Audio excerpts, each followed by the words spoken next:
Si vous vous connectez sur le site de l'Union ou de l'Ardennais ce mardi, le journalisme de solutions sera à l'honneur. Arnaud Cohen vous donne tous les détails. Bonjour, je suis Arnaud Cohen, rédacteur en chef délégué à l'Union Lardonnais. Le principe du journalisme de solutions, c'est que des journalistes vont sur le terrain partir à la recherche de solutions à une grande problématique que l'on définit au préalable, en allant justement à la recherche de solutions que proposent des gens de nos territoires. Et le but du jeu, c'est de les identifier, ces solutions, et ensuite de les faire raconter par les gens qui les expérimentent, qui les testent dans leur quotidien, que ce soit des particuliers, des associations, des chefs d'entreprise. Et ainsi, on leur fait raconter leurs expérimentations. On le fait de manière assez longue, c'est-à-dire que les articles que l'on va produire seront des articles longs, agrémentés de vidéos, de photos. Et le but du jeu, c'est de recueillir toutes ces bouts de solutions pour répondre à une problématique générale.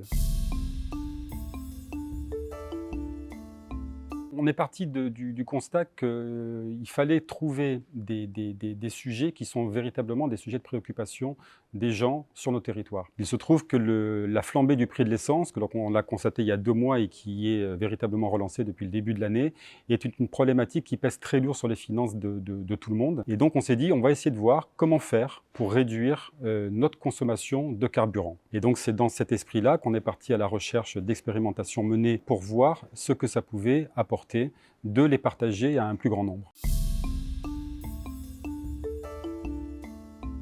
Ce contenu est initialement un produit 100% web. Donc on le trouvera en priorité sur nos sites, l'union.fr, l'ardennais.fr, à partir de mardi prochain. Donc le premier épisode de cette série, parce qu'en fait on fonctionne sur des codes que l'on connaît bien aujourd'hui, des séries découpées en épisodes.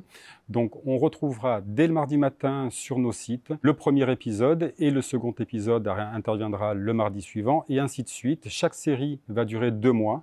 Donc là, pendant 2 mois, on prend le pari d'essayer de déterminer, de trouver des initiatives originales, atypiques, qui permettent justement de réduire notre consommation de carburant. Il y aura également des articles dans le journal papier, 1 fois par mois. Donc au bout d'1 mois, à mi-parcours, on fera une synthèse des premières expérimentations que l'on aura partagées sur nos sites. Et au bout de 2 mois également, un nouveau dossier pour raconter un peu toutes ces expérimentations. Ces dossiers dans le journal papier paraîtront le dimanche. Absolument, ce n'est pas une opération qui va durer, qui se limite aux 2 prochains mois. L'idée, c'est de l'institutionnaliser. On voudrait que le journal, notre média, puisse comme ça être de plus en plus utile et apporter justement des réponses assez concrètes à des problématiques générales. Donc là, on s'intéresse au prix du carburant, mais à partir d'ailleurs de la semaine prochaine, on va réfléchir à la thématique qui sera étudiée, travaillée pour des publications dès le mois d'avril prochain. La force en fait de cette opération, c'est qu'elle repose sur l'ensemble de notre rédaction. On a 125 journalistes sur nos 3 départements, la Marne, l'Aisne et les Ardennes, et grâce à eux, on va pouvoir identifier justement des bouts de solutions qui seront apportés à une grande problématique et les expliquer sous la forme de reportages, de grands reportages.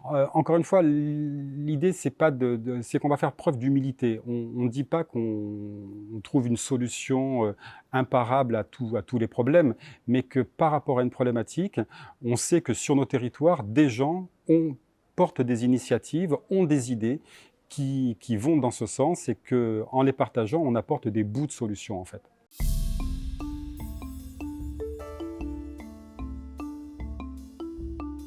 On aimerait qu'au-delà du travail que peuvent faire tous nos journalistes sur le terrain pour recueillir justement ces initiatives originales, on aimerait que les gens, les lecteurs, puissent eux-mêmes nous apporter leurs idées, leurs propositions. C'est pour ça qu'on a créé une adresse mail spécifique. Et ce qu'on espère, c'est qu'il y ait de l'interactivité qui se crée, que les bonnes idées, les bonnes initiatives qui existent chez vous, vous nous les fassiez connaître, pour qu'on puisse venir vous voir et faire des reportages pour que vous nous expliquiez un peu en quoi consistent ces idées.